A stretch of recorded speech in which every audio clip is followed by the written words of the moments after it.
Okay, सो यहाँ तक clear ना? ये वाले स्टेप्स तक चेक करो इनइक्वालिटी सॉल्व करने के लिए।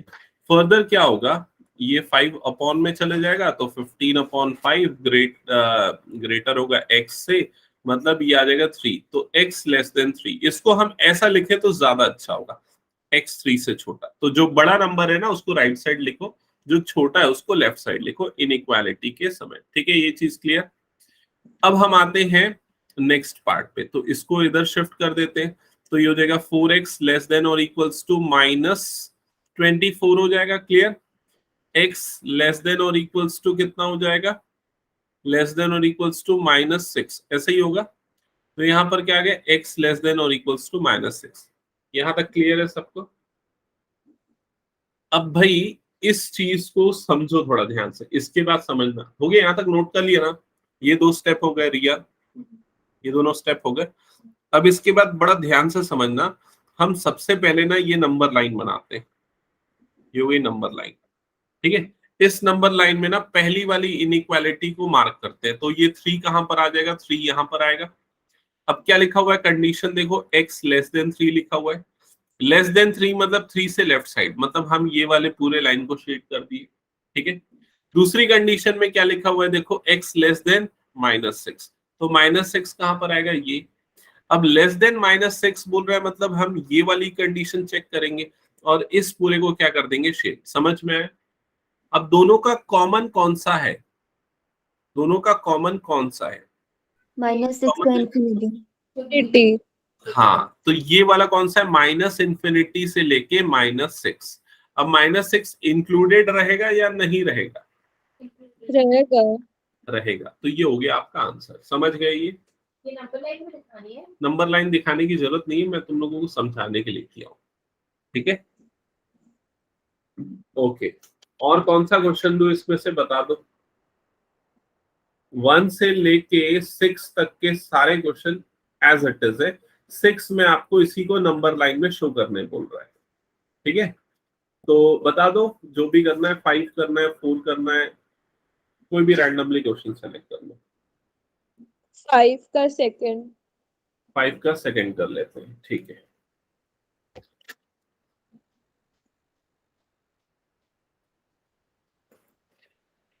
ओके। सो क्वेश्चन नंबर 5 का सेकंड पार्ट सॉल्व करते हैं। क्या लिखा हुआ है यहाँ पर? -5 और यहाँ पर ये वाली इनइक्वालिटी है 5 - 3x/2 और ये लिखा हुआ है 8 लिखा हुआ है। यहाँ तक क्लियर सबको? तो देखो, सबसे पहला टास्क यहाँ पर क्या हुआ है, एकदम स्टेप बाय स्टेप समझना। पहले हमको ये जो 2 दिख रहा है ना, इस 2 को हटाना है।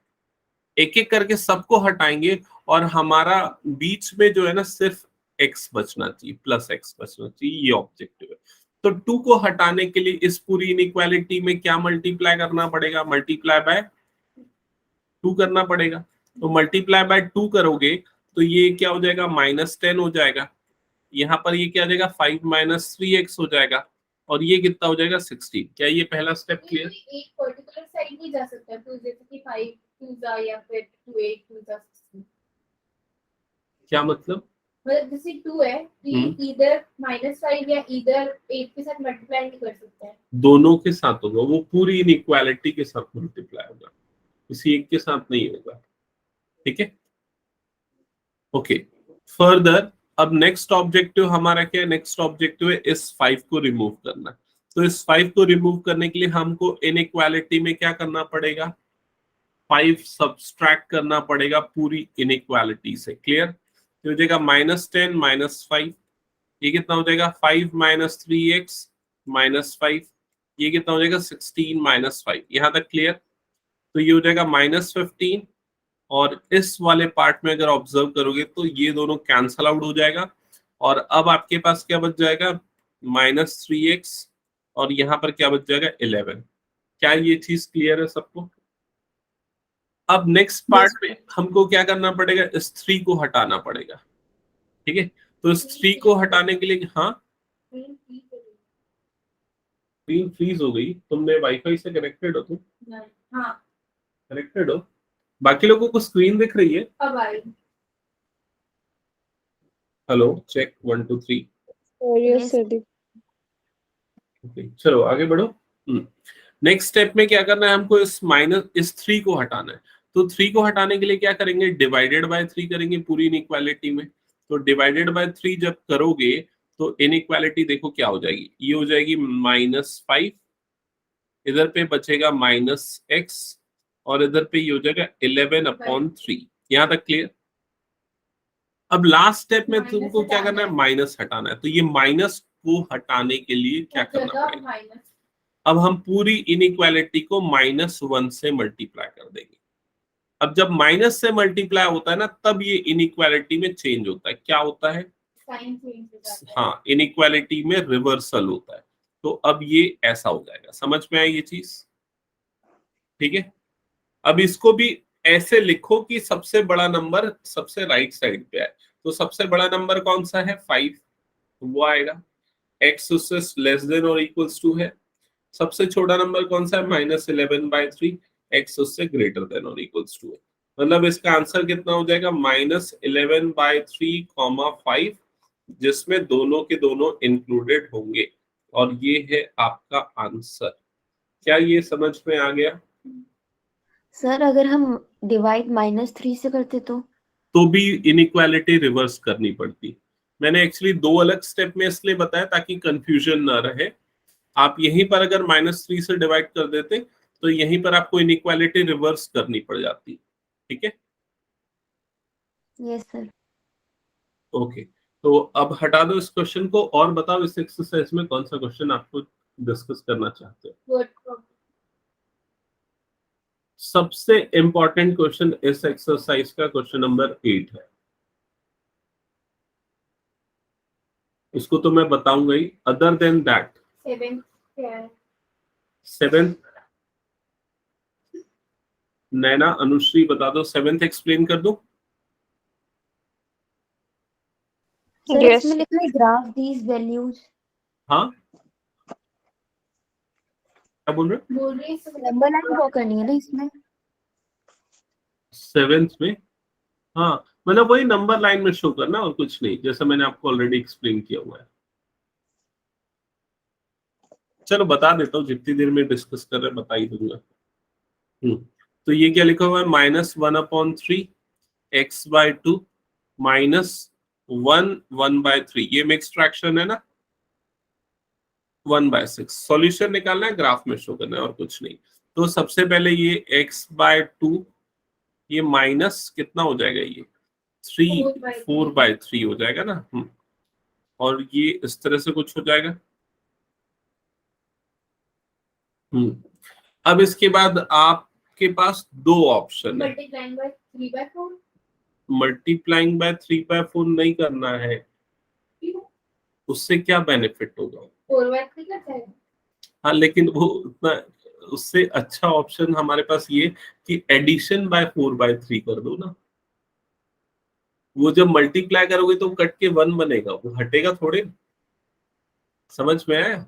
तो अगर तुमको इसको हटाना है तो तुमको क्या करना पड़ेगा, 4/3 ऐड करना पड़ेगा पूरी इनइक्वालिटी में। Add 4/3 in this inequality. ठीक है, तो इधर पे ये हो जाएगा -1/3 +4/3। बीच में आ जाएगा x/2 -4/3 +4/3। और ये हो जाएगा 1/6 +4/3। क्लियर यहां तक? फर्दर ये लेफ्ट मोस्ट वाला पार्ट एलसीएम 3 आ जाएगा, -1 +4। इधर पे ये क्या हो जाएगा, ये दोनों कट जाएगा। यहाँ पर बीच में बचेगा x/2, और इधर पे क्या हो जाएगा, एडिशन इन दोनों का। एलसीएम 6, 1 3 2 2 4 8, 9/6, मतलब कि 3/2। ऐसे ही होगा क्या, Yes, sir. 3/2। और ये तो 1 बन गया है ना। हाँ, यहाँ तक क्लियर ना? अब 2 से मल्टीप्लाई करते हैं। बस 2 से मल्टीप्लाई कर दो, ये हो गया आंसर। ग्राफ में शो करने बोल रहा है तो नंबर लाइन बना दो। इधर पे 2 आएगा, इधर पे 3 आएगा। 2 का बबल फिल कर दो क्योंकि वो इंक्लूडेड है। और 3 का बबल फिल मत करो क्योंकि वो इंक्लूडेड नहीं है, खत्म। दूसरे तरीके से आंसर लिखना है तो ऐसा भी लिख सकते हो, ठीक है। ये तो लिखना ही पड़ेगा ना। Yes, sir. मैं तो लिखो ये आधा था। क्वेश्चन नंबर 8 कर ले। Yes, sir. क्वेश्चन नंबर 8 और इसी के जैसा एक और क्वेश्चन है, मेरे ख्याल से वो शायद एग्जाम्पल में होगा, तो वो दोनों क्वेश्चंस बहुत इंपॉर्टेंट है। हाँ, एग्जाम्पल 7 है, ठीक है, ये भी इंपॉर्टेंट है, और एग्जाम्पल 6 भी ट्राई कर सकते हो, ठीक है। ये सारे क्वेश्चंस जो है ना, ये सारे question class 11th CBSE core maths के क्वेश्चंस है, ठीक है, और ये उनके स्कूल के एग्जाम में तो पक्के आते ही थे हर किसी के। ओके, तो क्वेश्चन 8 में क्या लिखा है, a manufacturer has 600 litre of 12% solution of acid. तो ये पहली लाइन को ध्यान से समझो। तो एक मैन्युफैक्चरर है, उसके पास एक लिक्विड है, ठीक है, और उस लिक्विड की क्वांटिटी कितनी है उसने वो दे रखी है। कितनी है उस लिक्विड की क्वांटिटी बताओ? 600 लीटर। तो इस लिक्विड की क्वांटिटी है 600 लीटर, और उसमें कितना परसेंट बोरिक एसिड है? इसमें है 12% बोरिक एसिड, ठीक है, 12% BA लिख दे रहा हूं, ठीक है। अब क्या लिखा है, how many litres of 30% acid solution must be added to it so that the acid content of resulting mixture will be more than 15% but less than 18%। अब इस कंटेनर में हम एक दूसरा सॉल्यूशन ऐड कर रहे हैं। वो जो दूसरा सॉल्यूशन ऐड कर रहे हैं उसके बारे में भी इसने बताया हुआ है कि उसमें उसका बोरिक एसिड कंटेंट कितना है। तो जो दूसरा सॉल्यूशन है उसमें बोरिक एसिड कितना परसेंट है? 30%। तो इसमें 30% बोरिक एसिड है, लेकिन इसकी क्वांटिटी कितनी ऐड करनी है वो पता नहीं। तो हम मान लेते हैं x लीटर इसकी क्वांटिटी ऐड करनी। क्लियर हुआ ये चीज? अब जब दोनों को मिला देंगे तो एक रिजल्टिंग मिक्सचर बनेगा इस तरह से। रिजल्टिंग मिक्सचर दोनों का कोलैबोरेशन होगा, ठीक है। तो ये हो गया सपोज हमारा पहला वाला, और उसमें हम मिला रहे हैं दूसरा वाला, तो जो रिजल्टिंग मिक्सचर बनेगा। सर मुझे नहीं आया समझ में। नहीं आया समझ में? ठीक है, नहीं। एक बार फिर से मैं रिपीट करता हूँ। अनुश्री पहले क्वेश्चन पढ़ो तुम। A manufacturer has 600 liters of 12% solution of acid. Stop. तो मैन्युफैक्चरर है, उसके पास 600 लीटर क्वांटिटी है जिसमें 12% boric acid content. Okay, How many liters of 30% acid solution must be added to it so that acid content एक minute रुक जाओ।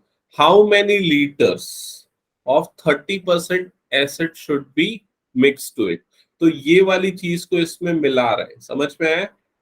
जिस चीज को मिला रहे हैं उसमें बोरिक एसिड कंटेंट कितना है? 60%, और उसकी कितनी क्वांटिटी मिक्स करनी है ये आपको निकालना है। तो हमने उसको x लीटर मान लिया है कि x लीटर हम उसमें मिक्स करेंगे। क्लियर हुआ ये अनुश्री यहाँ तक? Yes, sir. हाँ, अब उसके बाद लिखा है सो दैट, मिक्स करेंगे सो दैट। अब उसके बाद क्या लिखा है पढ़ो। The resulting mixture will be more than 15% but less than 18% acid. तो अब जब दोनों को मिलाएंगे तो देखो इसकी क्वांटिटी है, पहले वाले की क्वांटिटी की बात कर रहा हूँ, कितनी है? 600 लीटर। दूसरे वाले की क्वांटिटी कितनी है? x litre. जब ये दोनों मिल जाएंगे तो टोटल क्वांटिटी कितनी हो जाएगी मिक्सचर की? 600 plus x. 600 प्लस x, ये टोटल क्वांटिटी हो जाएगी रिजल्टिंग मिक्सचर की। अब क्वेश्चन की कंडीशन क्या बोलती है कि जो रिजल्टिंग मिक्सचर है उसमें 15% से ज्यादा होना चाहिए बोरिक एसिड और 18% से कम होना चाहिए। मतलब बोरिक एसिड का जो कंटेंट है वो 15 to 18% होना चाहिए। क्या ये समझ में आया? Yes, sir.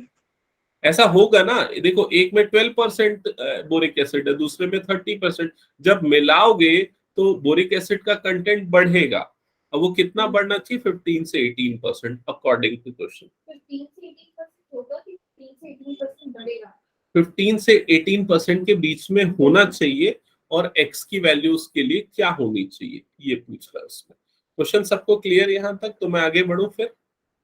Yes, sir. की वैल्यू में बतानी है और ये भी बताना है कि एग्जैक्टली कितना परसेंट नहीं, सिर्फ x की वैल्यू बतानी है। एग्जैक्टली कितना परसेंट होगा ये नहीं बताना है, क्योंकि वो परसेंटेज की रेंज दे रखी है उसने। समझ गए ये?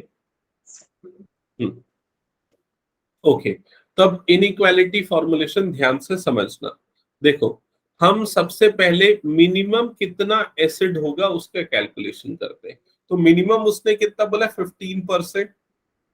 तो यहां पर हम लिखते हैं 15% ऑफ टोटल क्वांटिटी कितनी हो गई? 600 प्लस एक्स।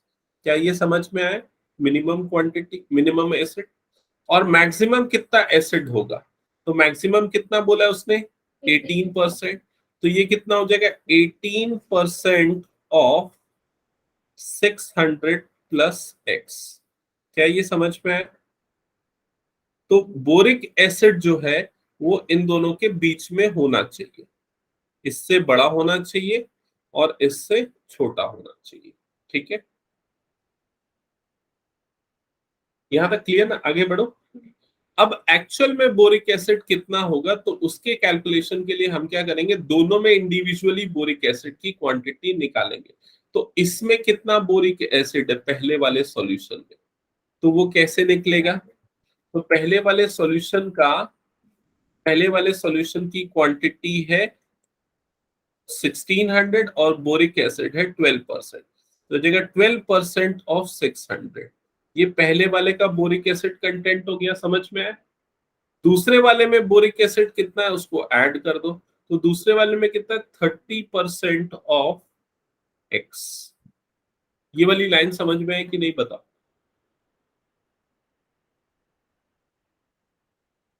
हाँ। आगे? आ गई. ओके, तो अब इसके बाद हम इसको लिखते हैं सिंप्लीफाई करके। तो ये जगह 15 into 600 plus x divided by 100, ऐसे ही होगा।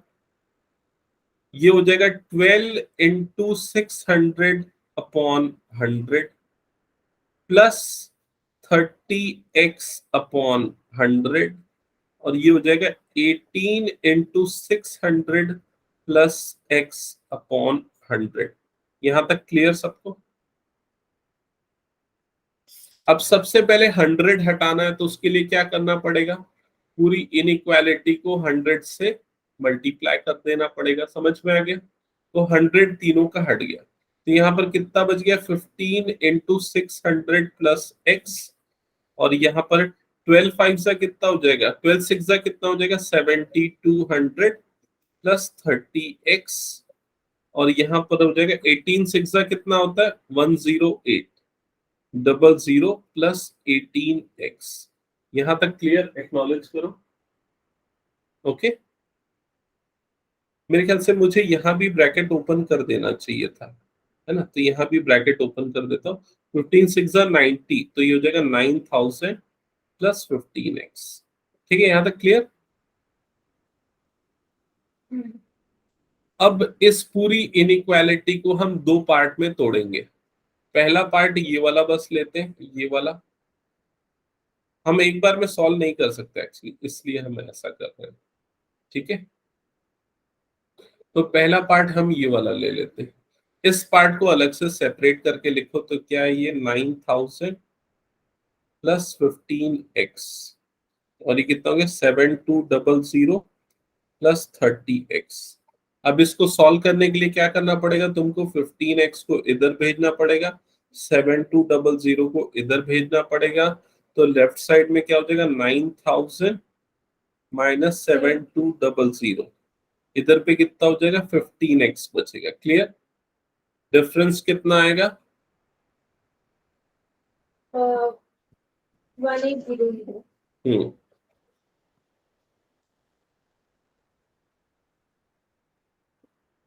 X greater than 120 आ रहा है. x greater then 120। x तुमने क्या लिया है? क्वांटिटी जो हम ऐड कर रहे हैं, तो 120 लीटर से ज्यादा होना चाहिए, इसका यही मतलब हुआ, है ना। अब सेकंड वाली इनइक्वालिटी के सॉल्यूशन पे आओ, तो सेकंड वाली इनइक्वालिटी कौन सी है तुम्हारी, ये वाला केस लो।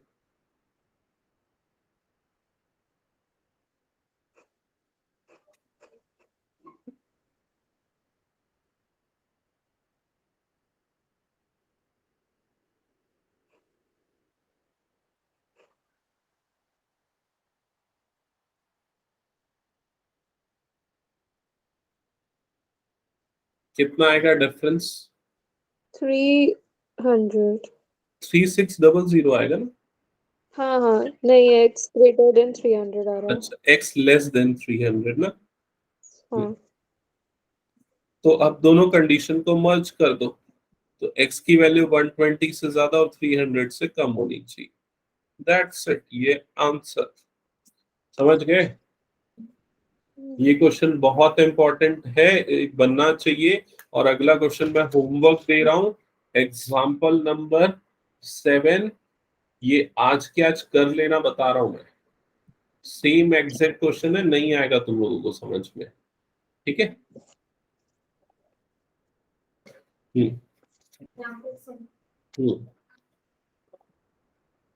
क्वेश्चन नंबर 9 का, हाँ बोलो। सर इसका मतलब कि जो क्वांटिटी है वो 120 लीटर से 300 लीटर के बीच लाई करती है 30% बोरिक एसिड की। बिल्कुल, इसका मतलब ये है कि हमको जो सेकंड वाला सॉल्यूशन है जिसमें इतना बोरिक एसिड है, उसकी हमको 120 लीटर से 300 लीटर के बीच की क्वांटिटी ऐड करनी चाहिए। अगर हम मिनिमम मतलब 120 ऐड करेंगे तो बोरिक एसिड 15% हो जाएगा, और अगर मैक्सिमम मतलब 300 लीटर ऐड करेंगे तो बोरिक एसिड 18% हो जाएगा। 9 वाले को इक्वेशन बता सकते हैं। ठीक है, क्लियर नैना, आगे बढ़े। 9th वाला क्वेश्चन जो है उसमें क्या लिखा हुआ है, देखो क्वेश्चन है, find all pair of consecutive odd positive integers. Consecutive भी बोल रहा है, ऑड भी बोल रहा है, पॉजिटिव इंटीजर्स। तो मान लो पहले नंबर को मैं x लेता हूं, तो कंसेक्यूटिव ऑड नंबर जो है वो +2 ऐड करने से मिलेगा, तो x +2 हो जाएगा। समझ में आया। हाँ। क्यों 2 ऐड किया, 3 + 5। ठीक है। तो ये बोल रहा है both of which are larger than 10, तो दोनों 10 से बड़े होने चाहिए। तो दोनों में छोटा कौन है, x, तो x 10 से बड़ा होना चाहिए, तो ऑब्वियसली दूसरा वाला तो 10 से बड़ा होगा ही, ठीक है। अब उसके बाद क्या लिखा है, such that their sum is less than 40, तो दोनों का सम मतलब पहला नंबर x और दूसरा नंबर ये दोनों का सम लेस देन 40 होना चाहिए, यही मतलब हुआ। तो 2x + 2 लेस देन क्या हो गया 40, तो 2x लेस देन कितना हो गया 38, तो x लेस देन कितना हो गया 19। समझ में आया ये चीज। अब दोनों कंडीशन को कंबाइन कर लो, तो x की वैल्यू 10 से बड़ी और 19 से छोटी होनी चाहिए। तो x की वैल्यू क्या क्या हो सकती है, 11, 13, 15, 17। तो दूसरा नंबर x + 2 क्या होगा, 13, 15, 17 और 19। तो ये तुम्हारे पेयर्स हो गए। पहला होगा 13, 11, 13, दूसरा होगा 13, 15, 15, 17 और 17, 19। That's it.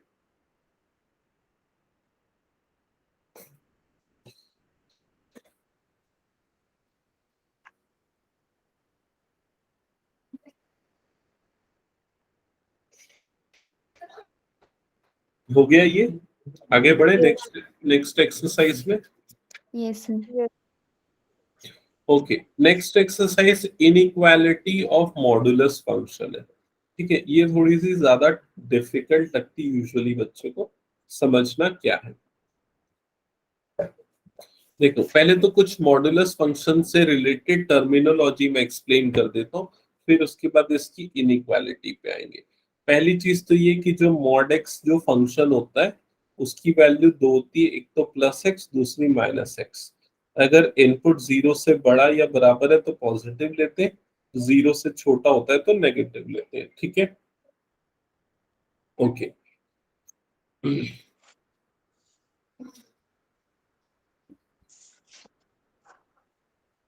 अब इसके बाद कुछ और चीजें देख लो, जैसे कि कुछ प्रॉपर्टीज नोट डाउन करना। पहला, मॉड एक्स की जो वैल्यू होगी वो हमेशा ग्रेटर देन और इक्वल्स टू क्या होगी, 0 होगी।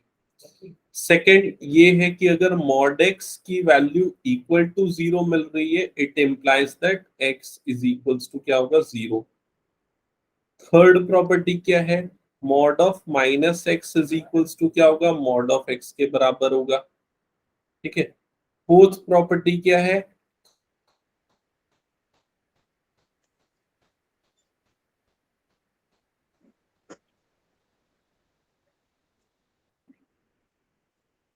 फोर्थ प्रॉपर्टी वैसे ये बुक वाली लिखने की जरूरत नहीं है, उसके बिना ही बन जाएगा। फिफ्थ प्रॉपर्टी मैं बता देता हूँ, मॉड एक्स वाई है तो उसको mod x into mod y लिख सकते हैं। नेक्स्ट प्रॉपर्टी है मॉड एक्स अपॉन वाई है तो उसको हम mod x upon mod y ये लिख सकते हैं। ठीक है, तो ये सारी प्रॉपर्टीज आपको ध्यान में रखनी है। अब जो लास्ट प्रॉपर्टी जो मैं आप लोगों को बता रहा हूं उसको थोड़ा ध्यान से रखना। इसमें एक्चुअली 4 केसेस है जो आपके बुक में दिए हुए, उसी 4 केसेस के बेसिस पे मैं बता रहा हूँ। ठीक है, इसको 2 भी समझ गए तो सफिशिएंट होगा। तो सबसे पहला केस मैं ले रहा हूं, जैसा कि बुक में दिया है उसी को देखते हुए।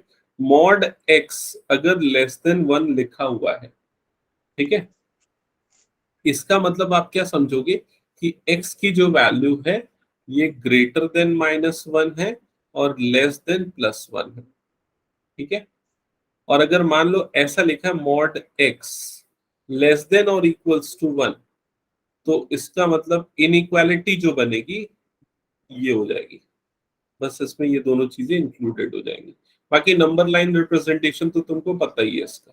ठीक है, लेकिन अगर मान लो ऐसा है मॉड x ग्रेटर देन 1, तो यहां पर सिचुएशन थोड़ी सी चेंज होगी। यहां पर जो इनइक्वालिटी बनेगी वो थोड़ी अलग बनेगी। पहला बनेगा x लेस देन -1 और x ग्रेटर देन +1, ऐसा होगा। ठीक है, सर हाँ बोलो। सर वो जो आप फर्स्ट में सिचुएशन लिखे हो -1 x greater than -1 equal to की भी साइन क्यों लगी है? ये वाला बोल रहा है? नहीं, वो फर्स्ट में। ये जो भी आप पढ़ा रहे हो ये वाला, हाँ, क्योंकि यहाँ पर सिचुएशन चेंज हो गई ना। मॉड एक्स लेस देन और इक्वल्स टू 1 है तो यहाँ पर भी इंक्लूजन आएगा। बट सर मॉड x तो हमेशा पॉजिटिव देता है ना नंबर। हाँ, लेकिन इसका ये मतलब थोड़ी ना कि x हमेशा पॉजिटिव होगा, x तो नेगेटिव हो सकता है ना। समझ रहे हो? इसको मैं समझाता हूँ, एक सेकंड में एक लास्ट चीज लिख लूं फिर मैं इसको समझा देता हूँ। देखो इधर, जैसे अगर मैंने ऐसा लिख दिया मॉड एक्स लेस देन 5 या लेस देन और इक्वल्स टू 5 लिखा मान लो। ठीक है, तो ये बताओ कि कौन कौन सी सिचुएशन में मॉड एक्स की वैल्यू 5 या 5 से छोटी आएगी। अगर मान लो मैं x इज इक्वल्स टू 1 रखता हूं तो मॉड 1 5 से छोटा होगा। मान लो x इज इक्वल टू मैं -1 रखता हूं तो मॉड -1 जो कि 1 के बराबर होगा वो भी क्या होगा, 5 से छोटा होगा। लेकिन अगर मान लो मैं x इज इक्वल्स टू -6 रखता हूं तो ये क्या हो जाएगा, मॉड -6 हो जाएगा, जिसकी वैल्यू क्या होती है, +6 होती है। लेकिन वो 5 से छोटा होगा क्या, नहीं होगा। समझ में आई ये चीज? तो जब भी यस सर। ऐसी इनइक्वालिटी बनती है तो इसका मतलब ये होता है कि जो नंबर है उससे छोटा होना चाहिए पॉजिटिव में और नेगेटिव में उससे बड़ा होना चाहिए। वो चीज नहीं है यस सर। आया, लेकिन क्या मतलब है इसका? चलो क्वेश्चन कर दें, ज्यादा अच्छे से समझ में आएगा। ठीक है, ज्यादातर आप लोगों को ये वाली प्रॉपर्टी अप्लाई करनी है अभी स्टार्टिंग के क्वेश्चंस में, जिनको अभी लास्ट में हमने लिखा है। ठीक है, सर इस से एमसीक्यू तो आते हैं ना? क्या? इस चैप्टर से एमसीक्यूज तो आते हैं ना बस? हाँ, तो आप वैल्यू पुट करके भी चेक कर सकते हो। एमसीक्यूज के लिए इतनी माथा पच्ची क्यों कर रहे हैं? तो Similarly, हाँ, similarly, रिया कुछ बोल रही है। क्या? please set the class. क्यों? LPP भी तो है ना बाद में। अच्छा ठीक है। मेरा डाउट क्या डाउट है? मैं बोल रही थी कि आपने बोला कि 6 लेंगे तो 5 से बड़ा होगा, उसके बाद क्या बोलेगा? स्मॉल एक्सप्रेस के पहले तक का सब सुना था। ठीक है, उसके बाद क्वेश्चंस देख लो जल्दी से। ठीक है, क्वेश्चंस देख लो, क्लियर हो जाएगा। Okay. चैप्टर से सिर्फ एमसीक्यू आते हैं। हाँ, मतलब इसका वेटेज सबसे कम है। ये वर्ड प्रॉब्लम ये अगर वर्ड प्रॉब्लम में आया तो वो जो मैंने बोला ना वर्ड प्रॉब्लम, वो वही आएगा, वो लीटर वाला, वो वाला, और उससे रिलेटेड 2-3 जो मैंने टिक कराया उनमें से कोई आएगा अगर कुछ ज्यादा मार्क्स का आया। अच्छा ठीक है, अब क्वेश्चन नंबर 1 ले रहा हूं मैं, एक्सरसाइज 2.4 से। तो क्या लिखा है? मॉड x+3 लेस देन और इक्वल्स टू 5। यहां तक ठीक है? क्वेश्चन नोट किया सबने? अब देखो इसमें चेक करो ये कौन सा सिचुएशन है। देखो यहाँ पर मॉड के अंदर जो है वो क्या, लेस देन और इक्वल्स टू 5। मतलब ये कौन सा सिचुएशन है? ये वाला सिचुएशन है, देख रहे हैं, फर्स्ट वाला सिचुएशन। तो इसका मतलब जो भी x है उसको हम ऐसा लिख देंगे। तो देखो यहाँ पर क्या क्या होगा, ये हो जाएगा x+3, मॉड हट जाएगा, और ये ग्रेटर देन और इक्वल्स टू क्या आ जाएगा? -5, और लेस देन और इक्वल्स टू क्या हो जाएगा? +5। क्या ये समझ में आया आप सभी को? जल्दी बताओ। मतलब यस मतलब जो माइनस मतलब जो मॉड है ना उसके अंदर उसका मॉड हटा दो, है ना। मॉड के अंदर जो भी है उसको उसमें से मॉड हटा दो। जैसे मैंने यहाँ किया, मॉड के अंदर जो था उसको मॉड हटा के लिख दिया। वाला वैसे ही रहेगा, राइट साइड वाला वैसे ही रहेगा, लेफ्ट साइड में उसका नेगेटिव आ जाएगा। समझ गए? बस अब इस इनइक्वालिटी को सॉल्व करने के लिए तुम लोगों को क्या करना पड़ेगा? इस 3 को हटाना पड़ेगा। तो क्या करना पड़ेगा? -3 करना पड़ेगा। -3 करोगे तो ये हो जाएगा -8, ये हो जाएगा x, और ये क्या हो जाएगा? 2, और ये हो गया तुम्हारा आंसर। आंसर क्या हो जाएगा? -8, 2। समझ गए? अब इसका एक और क्वेश्चन मैं बता देता हूं, फर्स्ट का 4th पार्ट। ठीक है, तो उसमें क्या लिखा? मॉड 2 - 3x ग्रेटर देन और इक्वल्स टू 5, ऐसे ही लिखा है। अब यहाँ कौन सी सिचुएशन एप्लीकेबल है? ये लास्ट वाली सिचुएशन, क्योंकि जब ग्रेटर वाला होता है ना तब ये थोड़ा अलग होता है, तब हम ऐसा लिखते हैं। जो भी है उसमें मॉड हटाएंगे तो क्या बचेगा? 2 - 3x, वो लेस देन और इक्वल्स टू होना चाहिए -5। एक मिनट यार, मैं ना तुम लोगों के चक्कर में गलत लिख दिया था। ये +1 है ना, वो लेस देन और इक्वल्स टू होना चाहिए -5। दूसरा हो जाएगा 2 - 3x, वो ग्रेटर देन और इक्वल्स टू होना चाहिए +5। समझ में आया? नहीं आया? तो वैसे ही है, राइट वाले में हमने कुछ नहीं किया, बस मॉड हटाया, और लेफ्ट वाले में फिर माइनस करते तो साइन रिवर्स करते ही है, तो फॉर्मूला के ऐसे याद करने की क्या जरूरत हाँ, है? ठीक है, बिल्कुल ओके, ठीक है। अब इसके बाद इस इनइक्वालिटी को सॉल्व करना है, दोनों को सॉल्व करना पड़ेगा। तो सबसे पहले 2 उधर भेज देंगे तो -3x लेस देन और इक्वल्स टू ये क्या हो जाएगा? -7। ठीक है, अब माइनस हटाने के लिए माइनस से मल्टीप्लाई कर देते, या पहले 3 हटाते हैं। साइन रिवर्स कर दो ना, ये हो जाएगा। क्लियर? कोई डाउट तो बताओ।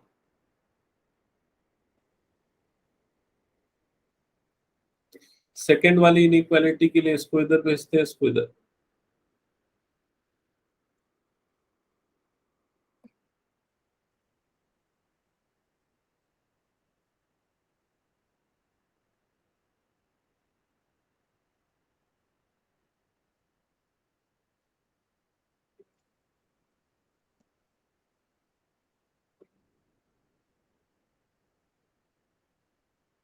यहाँ तक आए समझ में? तभी होता है जब दोनों साइड का माइनस हटाना हो।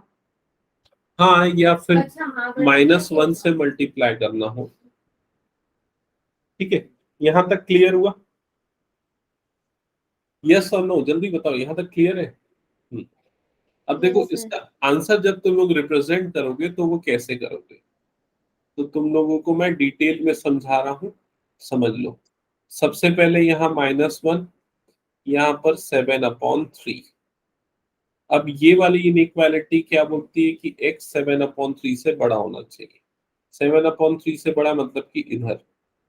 ये वाली इनइक्वालिटी क्या बोलती है, x -1 से छोटा होना चाहिए। -1 से छोटा मतलब इधर। तो इसके अकॉर्डिंग -∞ to -1 एक इंटरवल हो गया, इसके अकॉर्डिंग 7/3 से इंफिनिटी दूसरा इंटरवल हो गया। तो इसमें अच्छा, इसमें ये एक चीज बस ध्यान रखना, ये दोनों इंक्लूजन में आएगा, ये दोनों 7/3 और -1 इंक्लूजन। इनइक्वालिटी मैंने कौन सी रखी उसको देख लो। तो -∞, -1 यूनियन 7/3, इंफिनिटी, ये आपका आंसर होगा। ठीक है, कुछ डाउट इसमें तो पूछ लो। No, sir. No, sir.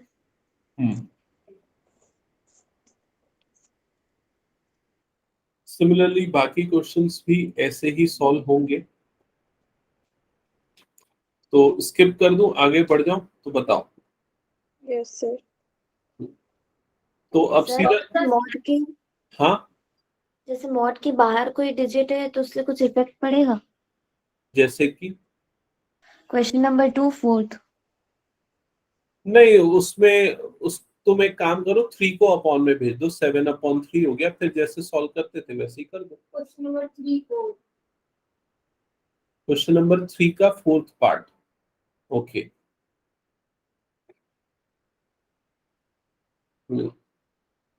एक मिनट बता रहा हूँ।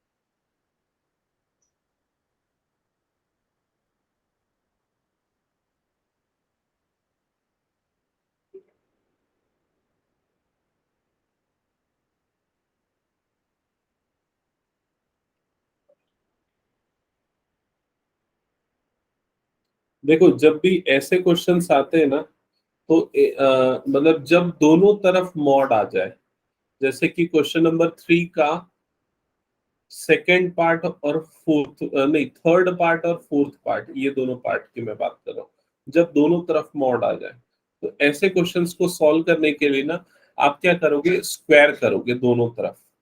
तो यहाँ पर क्या हो जाएगा, x+2 का होल स्क्वायर, इधर पे क्या हो जाएगा, x-3 का होल स्क्वायर। ये इस तरह की इनइक्वालिटी बनेगी, समझ में आई ये चीज?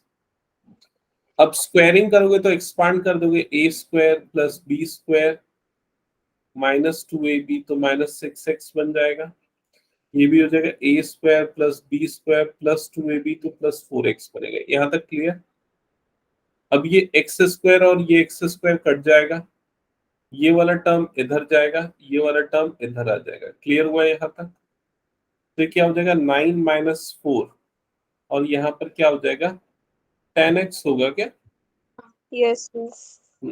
10x, तो ये हो जाएगा 5, और इधर पे आ जाएगा 10x।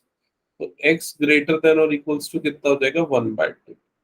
तो 1/2 से बड़ा होना चाहिए, कितना बड़ा होना चाहिए पता नहीं, तो इंफिनिटी तक इंक्लूडेड रहे, ये हो जाएगा आंसर। समझ गए? तो थर्ड का जो थर्ड पार्ट है वो भी ऐसा ही बनेगा, एग्जैक्टली बन जाएगा आगे। और ये सेकंड का सेकंड पार्ट में हाँ, इसमें सेकंड का सेकंड पार्ट क्या है, वो तो नॉर्मल है, उसमें क्या दिक्कत है? 8+3x 7 - 3x वाला ना, नहीं 8+3x थर्ड का सेकंड बोल रहे हो? उसको भी स्क्वायर करके कर देना, ठीक है। तो मॉड मतलब एक साइड मॉड है एक साइड नहीं है तो कर सकते हैं स्क्वायर। कर सकते, कोई दिक्कत नहीं, ठीक है। ओके, तो ये इनइक्वालिटी मॉडुलस वाला हो गया। आगे बढ़े। Yes sir. अब आ जाते हैं इस टॉपिक पे, एक्सरसाइज 2.5 पे। ये एक्चुअली सबसे इम्पोर्टेंट है एलपीपी सॉल्व करने के लिए, क्योंकि इसी पे बेस्ड है पूरा एलपीपी का फंडामेंटल, ठीक है। तो देख लो एक बार क्या है एक्सरसाइज 2.5, क्वेश्चन नंबर 1। थोड़ा सा फास्ट करना पड़ेगा, अपन स्लो चल रहे हैं क्या, 7:30 हो गया है। Question number 1। तो अब यहाँ पर क्या लिखा हुआ है देखो, x plus y less than और equals to 6, x plus y greater than और इक्वल्स टू 4। आपको बोल रहा है सॉल्व करना है इन दोनों इनइक्वालिटी को ग्राफिकली। तो देखो सॉल्व करने का प्रोसेस क्या होता है। स्टेप नंबर 1, दोनों इनइक्वालिटी को बना दो इक्वेशन। तो ये हो जाएगी 2 इक्वेशन, समझ गए स्टेप नंबर 1।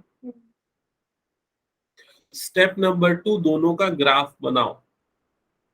तो ग्राफ बनाने के लिए तुमको चाहिए एक्स एक्सिस और चाहिए वाई एक्सिस और एक्स और वाई के पॉइंट्स चाहिए।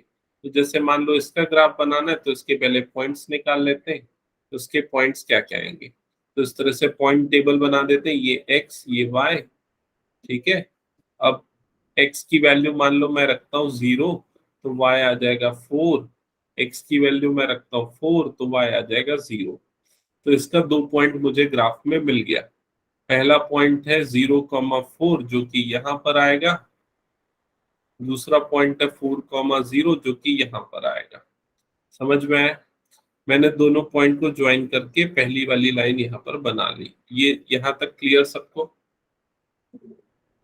अब आते हैं दूसरी वाली लाइन का ग्राफ प्लॉट करने। तो ये दूसरी वाली लाइन है, तो उसके भी पॉइंट निकाल लेते हैं। तो उसके पॉइंट निकालने के लिए फिर से ये हो गया x, ये हो गया y। x की वैल्यू 0, y की वैल्यू 6, x की वैल्यू 6, y की वैल्यू 0। अब मैंने इसके भी पॉइंट निकाले, उसको ग्राफ में लोकेट कर दिया।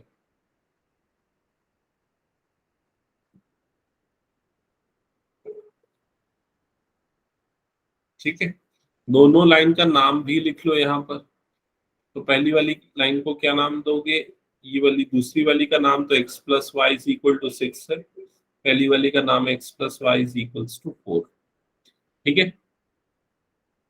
अब क्वेश्चन में क्या बोल रहा है, क्वेश्चन में बोल रहा है सॉल्व करना है इसको। तो सॉल्व करने के लिए ना हम फर्स्ट वाली लाइन का सॉल्यूशन निकालते हैं। उसके लिए देखो कैसे सॉल्यूशन निकाला जाता है।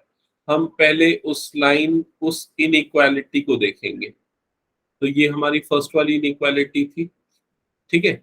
अब उस इनइक्वालिटी में हम कोई भी पॉइंट को पुट करेंगे जो कि उस लाइन में न आए। तो मान लो मैं ये वाले पॉइंट को लेता हूँ, वो रेड वाली लाइन में नहीं आ रहा है।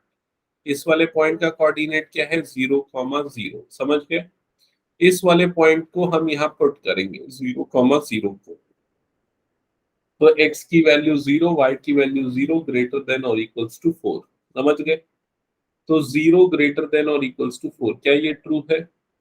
क्या 0 4 से बड़ा होता है? नहीं, ये फॉल्स है। इसका मतलब ये नीचे साइड को शेड नहीं करेंगे, हम ऊपर के साइड को शेड कर देंगे। समझ में आया ये चीज? नहीं, मतलब जिस पॉइंट को आपने सेलेक्ट किया उसके कारण इनइक्वालिटी सही होती है तो उस साइड को शेड करो जिस साइड वो पॉइंट है, नहीं होती तो दूसरे साइड को शेड करो। ऊपर ही 0 ही लोगे। नहीं, मान लो मैं यहाँ एक पॉइंट ले लेता, मान लो ये पॉइंट ले लिया मैंने।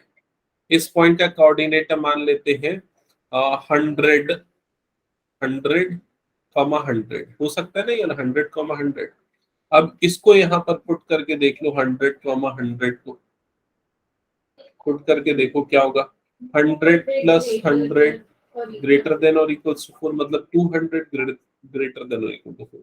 तो भी उसी साइड शेड हो। आप कोई भी पॉइंट लो आपको चेक करना है ट्रू हो रहा है कि फॉल्स हो रहा है। 0,0 ले सकते हैं हर बार 0,0, लेकिन कंडीशन है कि लाइन उस पॉइंट से नहीं पास होनी चाहिए। अगर कोई लाइन इस पॉइंट से पास होगी तो उसको नहीं लेना है। समझ गए?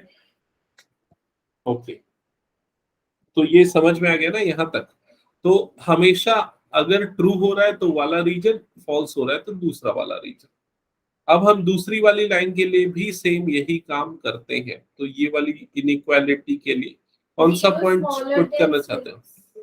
कौन सा पॉइंट पुट करना चाहते हो? 0 कर सकते हैं फिर से। कर सकते हैं फिर से 0, हाँ, तो फिर 0 स्मॉलर देन 6 होगा, 0 तो इस लेस side देन और होगा। इक्वल्स टू 6, तो इसके लिए इस साइड शेड होगा। समझ में आया?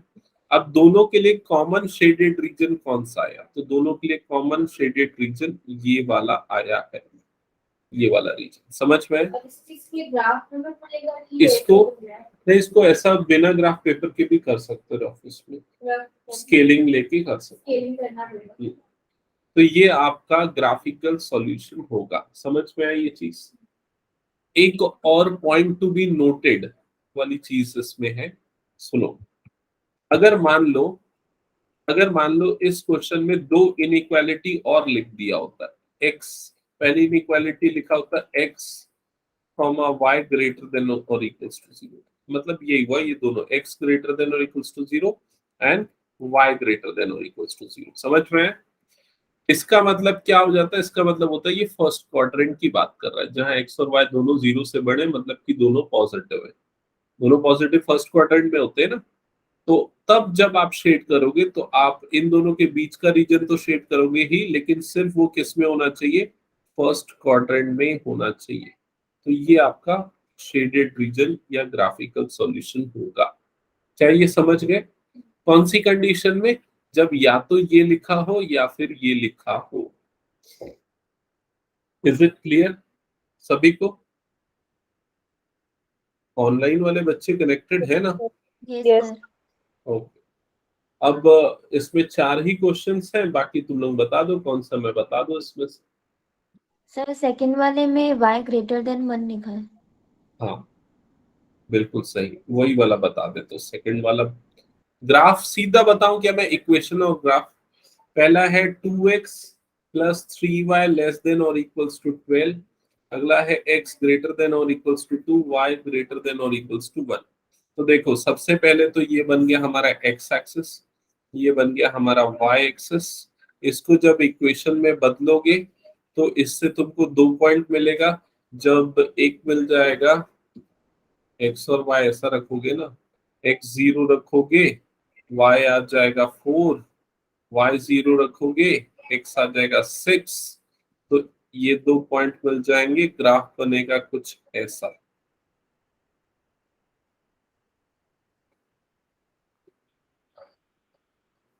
समझ गए पहले वाले का ग्राफ? ठीक है, ये इसमें मतलब सिर्फ इक्वल्स टू नहीं है, 2x plus 3y सिर्फ लेस देन फिर है। अच्छा लेस देन है क्या? इक्वल्स टू नहीं है क्या? हाँ अच्छा पॉइंट बताया। अगर इसमें इक्वल्स टू नहीं है, अगर ऐसा है, तो ग्राफ में क्या करना पड़ता है? ये डॉटेड लाइन बनाना पड़ेगा तुमको। ये लाइन जो है ना, ये ऐसी डॉटेड बनेगी। समझ गए? और अगर इक्वल टू होगा तो नॉर्मल लाइन बनाना। ठीक है ना? Yes sir.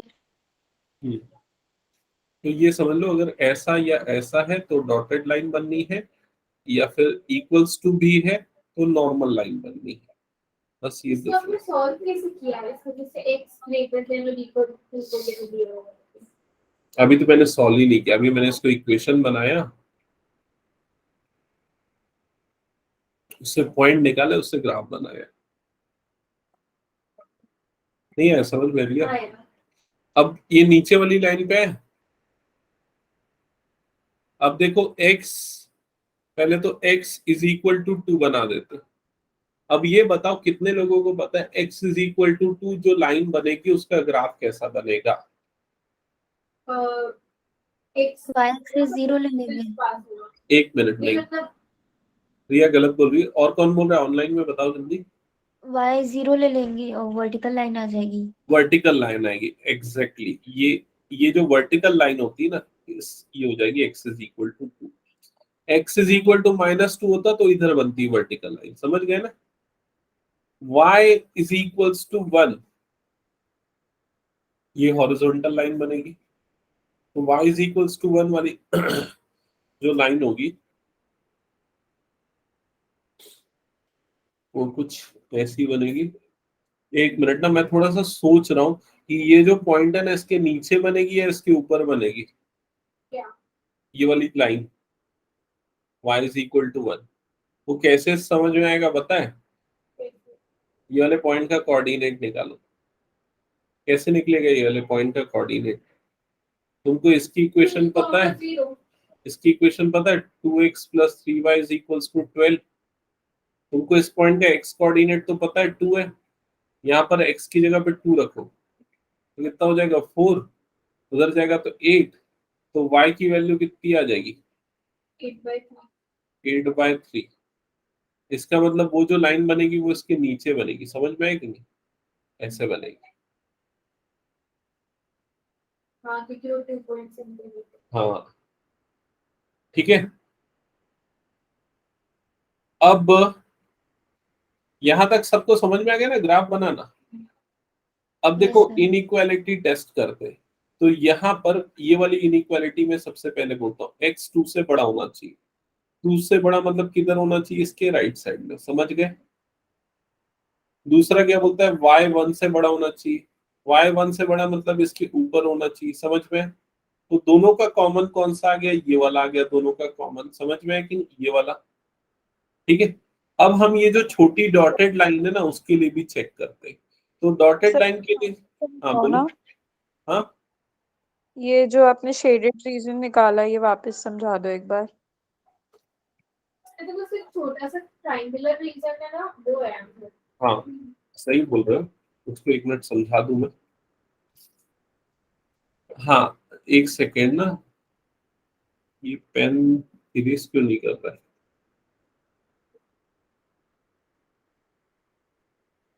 इरेजर काम नहीं कर रहा। अच्छा अभी लेट से रिस्पॉन्ड करे, बहुत सारी चीजें इरेज हो गई। चलो ठीक है, यहाँ तक क्लियर था ना अनुश्री? Yes sir. हाँ अब देखो सबसे पहले ना मैं इस वाली इनइक्वालिटी के लिए देखता हूँ। तो ये वाला जो लाइन था उसका ग्राफ कौन सा था? ये वर्टिकल ग्राफ था, ये वाला, है ना। यस। अब या तो इसके राइट होगा या तो इसके लेफ्ट होगा। इसके राइट में x 2 से बड़ा होता है, लेफ्ट में x 2 से छोटा होता है, ऐसा ही है। तो इसके लिए सॉल्यूशन कौन सा है? क्योंकि यहाँ 2 से बड़ा लिखा हुआ है ना, तो राइट साइड वाला हो जाएगा। क्या ये क्लियर? Yes sir. अब इसके लिए देखते हैं, इसमें क्या लिखा? y 1 से बड़ा होना चाहिए। y तो y वाली लाइन कौन सी है? ये वाली y वाली लाइन है। 1 से बड़ा मतलब ऊपर, 1 से छोटा मतलब नीचे, समझ में आए? तो यस कौन सर। सा वाला रीजन होगा? ऊपर वाला रीजन, समझ में आए? तो दोनों का कंबाइन कौन सा आएगा? तो दोनों का कंबाइन इधर का आएगा। ये दोनों को मिला दे तो ये वाले पार्ट से इस तरफ और ये वाले पार्ट से ऊपर की तरफ। क्या ये क्लियर हुआ अनुश्री? Yes sir. अब हम ये डॉटेड लाइन के लिए टेस्ट करते हैं। तो डॉटेड लाइन के लिए टेस्ट करने के लिए हम क्या करेंगे? ओरिजिन का कोऑर्डिनेट पुट करके चेक कर लेते हैं। ओरिजिन का कोऑर्डिनेट क्या होता है? 0,0। जब 0 रखूंगा तो 2 × 0 + 3 × 0 < 12 ऐसे ही होगा। 0 < 12 सही हुआ या गलत हुआ? ट्रू हो गया। मतलब इस वाली लाइन से कहाँ आएगा? वो डाउनवर्ड। तो कॉमन रीजन जब चेक करोगे तो ये तुम्हारा कॉमन रीजन होगा, ये वाला ट्राइंगुलर रीजन जिसको अभी मैं शेड कर रहा हूँ। क्या ये क्लियर है? Yes sir. बाकी नैना? Yes, sir. तो बस तुमको क्या करना है, सभी में कॉमन क्या आ रहा है वो रीजन को हाईलाइट करना है। अब थर्ड और फोर्थ बताओ, बना लोगे? 15 मिनट में एसबीपी नहीं हो पाएगा। यही सर बना क्वेश्चन नंबर 4 में x greater than 0 है बट इक्वल की साइन नहीं है। हाँ तो उसमें ना होगा ना? बनाओगे उसको, डॉटेड y एक्सिस को डॉटेड बना देना।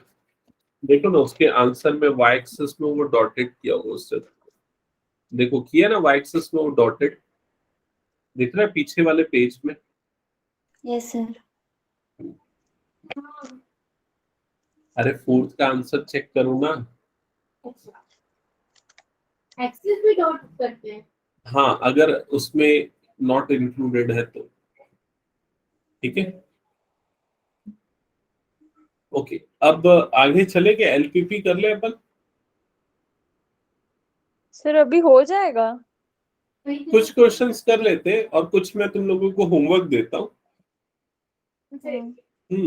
क्योंकि एलपीपी के लिए बेसिक यही है जो अभी मैंने पढ़ाया ना, करना हाँ। तुमको यही है।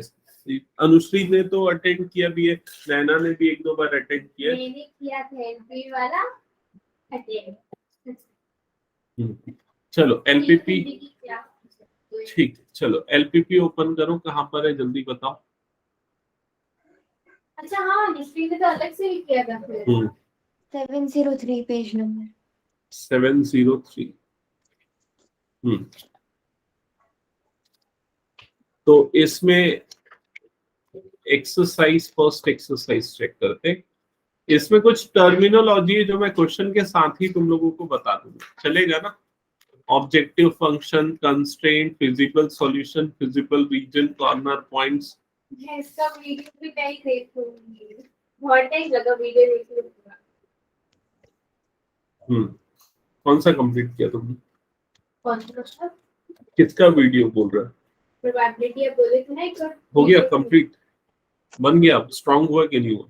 हाँ मतलब जैसे आपने से इधर कराए थे ज्यादा क्वेश्चंस कराए थे ना तो वो भी बना के।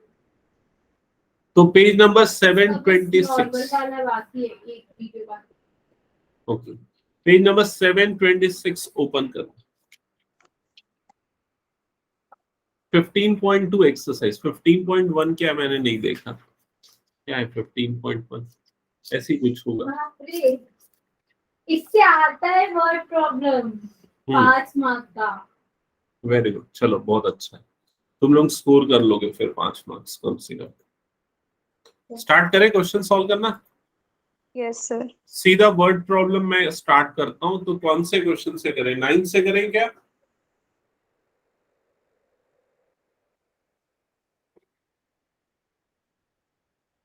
कहां से करना है जल्दी बताओ। अनुश्री, नैना। अनुश्री तुम बोल रहे थे ना नहीं बन रहा था, कौन सा क्वेश्चन ट्राई किया? सर वो जो आप उस दिन कराए थे वो किया था, अभी आप करा दो कोई सा भी। चलो क्वेश्चन नंबर 9 ही पहले कराता हूँ, ठीक है। Exercise 15.2 question number 9 page number 726। तो क्वेश्चन कौन पढ़ेगा? अनुश्री पढ़ो question. A manufacturer considers that men and women workers are equally efficient and so he pays them at the same rate.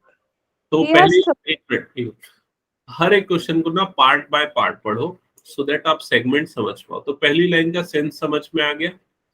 Second line हाँ स्टार्ट करना।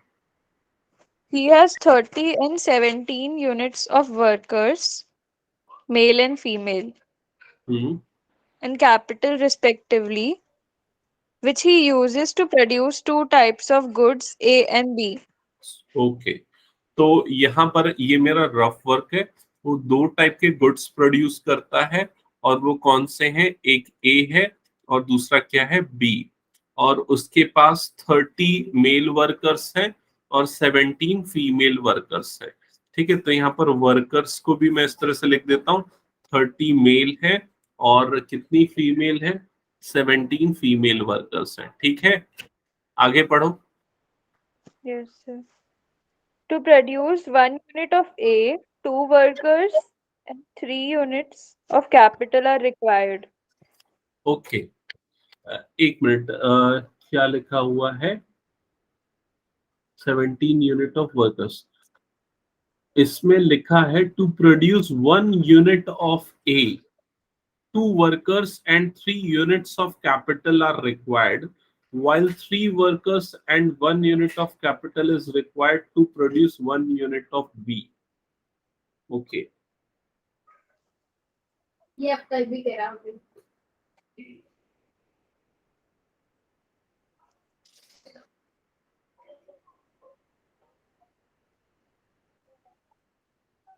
अच्छा नहीं नहीं, वाली जो लाइन है ना, मैंने उसको गलत इंटरप्रेट किया, तो मैं इसको यहाँ पर ये चीज इरेज कर रहा हूँ। सुनो इधर पे, कौन सी वाली लाइन? वो जो लिखा ना, he has 30 and 17 units of workers. तो वो जो 30 है ना, वो मेल और फीमेल को मिला के टोटल नंबर ऑफ वर्कर्स बता रहा है। समझ में आया? तो 30 जो है वो नंबर ऑफ वर्कर्स है, ठीक है। नंबर ऑफ वर्कर्स कितने? 30 एंड 17 यूनिट्स। तो उस लाइन को पढ़ो, he has 30 and 17 units of workers and the capital. तो कैपिटल कितना है उसका? 17 यूनिट है। तो क्या ये लाइन क्लियर हुई सभी को? Yes, sir. कैपिटल उसका 17 यूनिट्स है और नंबर ऑफ वर्कर्स जो है वो 30 है, ठीक है। अब उसके बाद आगे क्वेश्चन में जो लिखा है next line, to produce 1 unit of A. तो ए की अगर वो 1 यूनिट प्रोड्यूस कर रहा है तो उसको कितना क्या क्या रिक्वायरमेंट है उसको देख लेते हैं। ए की अगर 1 यूनिट प्रोड्यूस कर रहा है तो 2 वर्कर 3 यूनिट कैपिटल लगता है। 2 वर्कर प्लस 3 यूनिट कैपिटल, ये उसकी रिक्वायरमेंट है। और उसके बाद बी के बारे में बोला है, तो क्वेश्चन को पढ़ते रहना क्या लिखा हुआ है। While 3 worker 1 unit of capital is required to produce 1 unit of B, तो B की 1 यूनिट प्रोड्यूस करने के लिए 3 वर्कर की जरूरत होती है और 1 यूनिट कैपिटल की जरूरत होती है, ठीक है। If A and B are priced rupees 100 and 120 per unit respectively, तो ए की पर यूनिट प्राइस है ₹100, बी की पर यूनिट प्राइस है ₹120, ठीक है। How should he use his resources to maximise total revenue? तो उसको टोटल रेवेन्यू मैक्सिमाइज करना है, टोटल रेवेन्यू मैक्सिमाइज करना है, ठीक है। और उसके बाद क्या लिखा है? Form the above as an LPP, solve graphically, ठीक है। तो अभी मैंने रफ में डेटा नोट डाउन किया था, अब इसको मैं एक सिस्टमेटिक वे में नोट डाउन करूंगा। तो सबसे पहले ए और बी दो टाइप के गुड्स वो प्रोड्यूस कर रहा है, ठीक है। ए की कितनी यूनिट प्रोड्यूस कर रहा है पता नहीं, तो हम कंसीडर कर लेते हैं एक्स नंबर ऑफ यूनिट्स ए की प्रोड्यूस करेगा, वाई नंबर ऑफ यूनिट्स वो बी की प्रोड्यूस करेगा, जिससे उसको मैक्सिमम रेवेन्यू होगा, ठीक है। अब ए की पर यूनिट का जो सेल प्राइस है, सेलिंग प्राइस है, वो ₹100 है और बी की पर यूनिट का जो सेलिंग प्राइस है वो ₹120 है। यहां तक क्लियर? Yes. अब ए के एक आइटम को प्रोड्यूस करने के लिए कितने वर्कर्स की जरूरत पड़ती है? तो वर्कर्स की कितनी जरूरत पड़ती है एक आइटम प्रोड्यूस करने के लिए? 2 वर्कर्स, ये मेंशन्ड है। और बी के एक आइटम को प्रोड्यूस करने के लिए 3 वर्कर्स की जरूरत पड़ती है। यहां तक क्लियर? अब कैपिटल रिक्वायरमेंट कितनी है? ये तो उसका रेवेन्यू जो जनरेट होगा पर यूनिट से, ये नंबर ऑफ यूनिट्स हो गई जितना उसको प्रोड्यूस करना चाहिए। अब कैपिटल रिक्वायरमेंट, तो ए के एक यूनिट को प्रोड्यूस करने के लिए कैपिटल रिक्वायरमेंट कितनी है? तो यहाँ पर लिखा है 3 यूनिट्स, तो ये आ गया 3। और बी के एक यूनिट को प्रोड्यूस करने की कैपिटल रिक्वायरमेंट कितनी है? 1 यूनिट। क्लियर हुआ ये चीज? और आपके कंस्ट्रेंट्स या लिमिटेशंस भी है कि आपके पास वर्कर्स लिमिटेड है 30, आपकी टोटल कैपिटल लिमिटेड है 17 यूनिट, आपका ऑब्जेक्टिव है टोटल रेवेन्यू मैक्सिमाइज करना। तो यहां तक क्लियर हुआ सबको? अब देखो यहां पर सबसे पहले हम बनाएंगे ऑब्जेक्टिव फंक्शन। ऑब्जेक्टिव फंक्शन मतलब जिसको आपको मैक्सिमाइज करना है और उसको हमेशा रिप्रेजेंट किया जाता है z से। तो z हमारा ऑब्जेक्टिव फंक्शन है, ठीक है। तो आपको रेवेन्यू मैक्सिमाइज करना है। रेवेन्यू कैसे मिलेगा? कितनी यूनिट प्रोड्यूस कर रहे हो, किस रेट पे सेल कर रहे हो, इन दोनों को मल्टीप्लाई कर लो। तो ए से उसका कितना रेवेन्यू जनरेट होगा? 100x का रेवेन्यू जनरेट होगा। क्या ये क्लियर? बी से उसका कितना रेवेन्यू जनरेट होगा? तो बी की कितनी यूनिट बना रहा है, किस रेट पे सेल कर रहा है, दोनों को मल्टीप्लाई करो। तो बी से उसका रेवेन्यू जनरेट होगा 120y का, और दोनों को ऐड कर दो, ये टोटल रेवेन्यू है। और इस चीज को आपको मैक्सिमाइज करना है। जिस भी फंक्शन को मैक्सिमाइज या मिनिमाइज करना होता है उसी को बोला जाता है ऑब्जेक्टिव फंक्शन। क्या ये क्लियर हो गया सभी को? Yes, जल्दी sir. बताओ।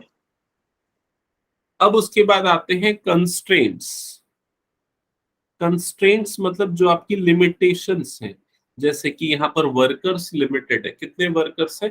30 वर्कर्स है। तो हम वर्कर का कैलकुलेशन करते हैं। अगर एक यूनिट बनाने के लिए 2 वर्कर की जरूरत होती है तो x यूनिट बनाने के लिए कितने वर्कर्स की जरूरत होगी? तो आंसर है 2x। कितने वर्कर लगेंगे? वैसे ही अगर दूसरे प्रोडक्ट बी के लिए एक यूनिट बनाने के लिए 3 वर्कर्स की जरूरत पड़ती है तो y यूनिट बनाने के लिए कितने वर्कर की जरूरत पड़ेगी? तो आंसर है 3y। तो ये टोटल वर्कर्स का जो काउंट है ये 30 से एक्सीड नहीं करना चाहिए, मतलब लेस देन और इक्वल्स टू कितना होना चाहिए? 30 होना चाहिए। क्लियर हुआ ये चीज? फिर उसके बाद कैपिटल के लिए जो इनइक्वालिटी बनेगी, टोटल कैपिटल भी हमारा फिक्स है 17 यूनिट्स का, तो बताओ वो इनइक्वालिटी क्या बन जाएगी? 3x plus y hmm, then or equals to 17. Correct, that's it. ये हो गए कंस्ट्रेंट्स। ठीक है, एक डिफॉल्ट इनइक्वालिटी बनती है कि x और y नंबर ऑफ यूनिट्स जो प्रोड्यूस कर रहे हैं वो हमेशा 0 से बड़ी या 0 के बराबर है, मतलब वो नेगेटिव नहीं हो सकती। समझ में आई ये चीज? तो आपका पहला टास्क होगा वर्ड प्रॉब्लम में ये ऑब्जेक्टिव फंक्शन बनाना और constraints banana. Is it clear? Okay. But ये नहीं होगा, मतलब मुझे तो और टीचर को समझाने में दिक्कत होगी। हाँ तो ठीक है ना, अगली क्लास में लेंगे। अभी एक आध क्वेश्चन एग्जांपल देख के तो ट्राई कर सकते हो।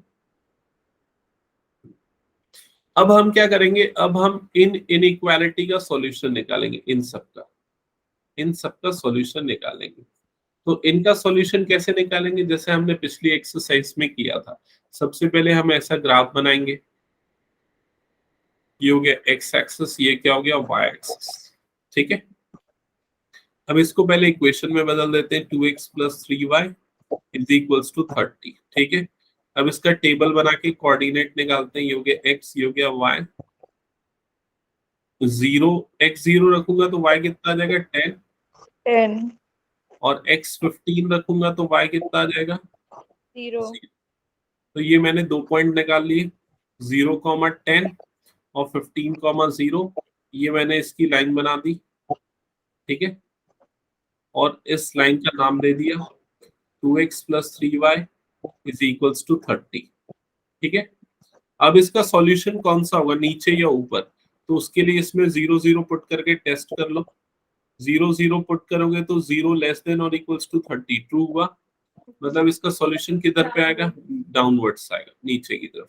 तो मैंने उस रीजन को क्या कर दिया? शेड कर दिया। यहाँ तक क्लियर सबको? अब मैं आता हूँ दूसरी वाली लाइन के ग्राफ बनाने पे। इसमें xy ग्रेटर देन और इक्वल टू 0, इसमें आपने उसी एरिया में सेव किया ना? हाँ हाँ, बिल्कुल सही। ये वाली कंडीशन है, इसीलिए मैंने सिर्फ फर्स्ट क्वाड्रेंट लिया, उसके अलावा बाकी नहीं लिया। ठीक है, अब हम इस पे आ जाते हैं। तो ये क्या हो जाएगा? 3x + y is equals to 17, ऐसे ही होगा। अब इसके भी कोऑर्डिनेट निकाल लेते हैं, तो ये हो गया x, ये हो गया y। x अगर मान लो मैं 0 रख दूं तो y की वैल्यू कितनी आ जाएगी? 17।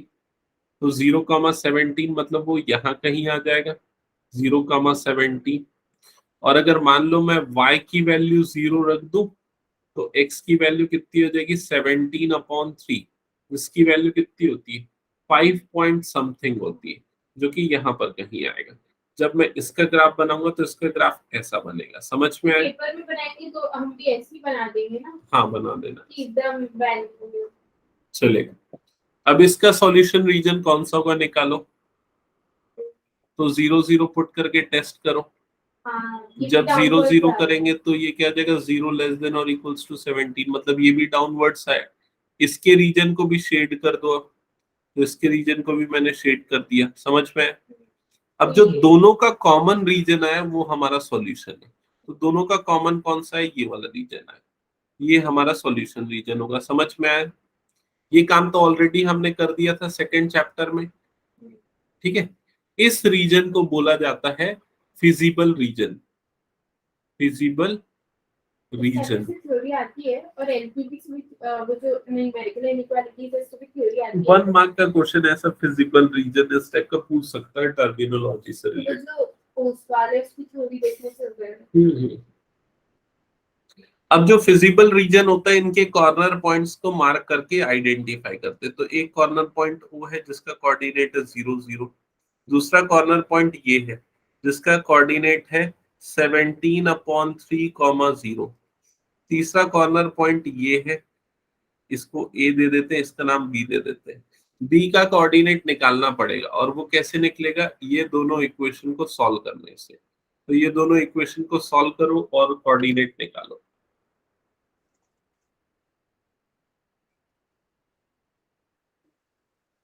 मैं सॉल्व कर दूं। 2 3 30 और ये हो जाएगा 3 1 17, ये आएगा x3 y8, x की वैल्यू 3 और y की वैल्यू 8 आ जाएगी। ठीक है, अब ये वाला पॉइंट है C, उसका कोऑर्डिनेट जो है वो है 0,10। तो क्या ये समझ गए क्या करना है, कॉर्नर पॉइंट्स निकालने। पर आंसर में यही निकालना था। अभी रुको, अभी आंसर हुआ कहाँ है, अभी तो बचा 5 मार्क्स, ऐसे ही थोड़े मिल जाएंगे। और बात ये अब हम एक टेबल बनाएंगे जिसमें पहला कॉलम रहेगा कॉर्नर पॉइंट्स का। कॉर्नर पॉइंट, सबसे पहला कॉर्नर पॉइंट O जिसका कोऑर्डिनेट 0 0, दूसरा कॉर्नर पॉइंट A जिसका कोऑर्डिनेट 17/3, 0, तीसरा कॉर्नर पॉइंट B जिसका कोऑर्डिनेट 3,8। समझ में आ गया। दूसरा कॉलम रहेगा ऑब्जेक्टिव फंक्शन का, मतलब कि z का। इसको यूज ही कहाँ किया हमने, जब से बनाया तब से उसका यूज यहाँ पर है। तो ये हो जाएगा 100x + 120y। अब इसमें वैल्यू पुट करेंगे, तो जब 0 0 पुट करोगे तो z 0 आएगा, जब ये वाली वैल्यू पुट करोगे तो क्या आएगा बताओ। 1700/3 यही आएगा, मतलब 5 पॉइंट कितना आ जाएगा, 15 70 566.6 ऐसा आ जाएगा ना। 3 और 8 रखो, कितना आएगा बताओ। 300 प्लस 960 है ना। हाँ, कितना हो जाएगा 1260 1260। अब लास्ट 0 10 रखो तो कितना आ जाएगा 1200। अब इसमें z सबसे ज्यादा कब आ रहा है, इस समय आ रहा है 3,8। इसका मतलब x = क्या हो गया 3 और y = क्या हो गया 8। मतलब उसको 3 यूनिट प्रोड्यूस करने चाहिए फर्स्ट आइटम के, और सेकंड आइटम के 8 यूनिट्स प्रोड्यूस करने चाहिए। क्वेश्चन 9 का आंसर समझ गए। तो ये कर लिए तो तुम लोगों को पूरे फुल इसके बाद भी एक्सरसाइज है, ये वाली, ये आता है calcium, protein, calories, food burn, ये ट्रांसपोर्ट वाला सब। याद है। एक बार आप वो पीडीएफ बना के पूरा कोर वालों को बताए थे, 4 प्रकार के क्वेश्चन होते हैं, उसे बताना पड़ेगा 5 मार्क्स। अरे बताऊंगा तो, मैं इसको भी समझाया था अनुश्री को, वो चारों टाइप के क्वेश्चन, लेकिन अभी मैंने एक क्वेश्चन बताना था इसलिए इसमें से ले लिया। बाकी मेरा पूरा पीडीएफ बना पड़ा है वो चारों टाइप के, 5 टाइप के, हर तरह के क्वेश्चंस का, जो कि अनुश्री ने ग्रुप में एक बार शेयर भी किया। ठीक है, ठीक है, मैं बता दूंगा कल। मैं जल्दी बता देती। हाँ, कल आप मॉर्निंग में ले लोगे क्या क्लास? मॉर्निंग नहीं हो पाएगा, कल इवनिंग ही रहेगा, 5 o'clock से कर दूंगा मैं। ठीक है, हाँ, इवनिंग में नहीं नहीं, ऐसे ही हो सकता है, इवनिंग ही हो सकता है, मॉर्निंग तो मेरा कॉलेज है ना। ठीक है।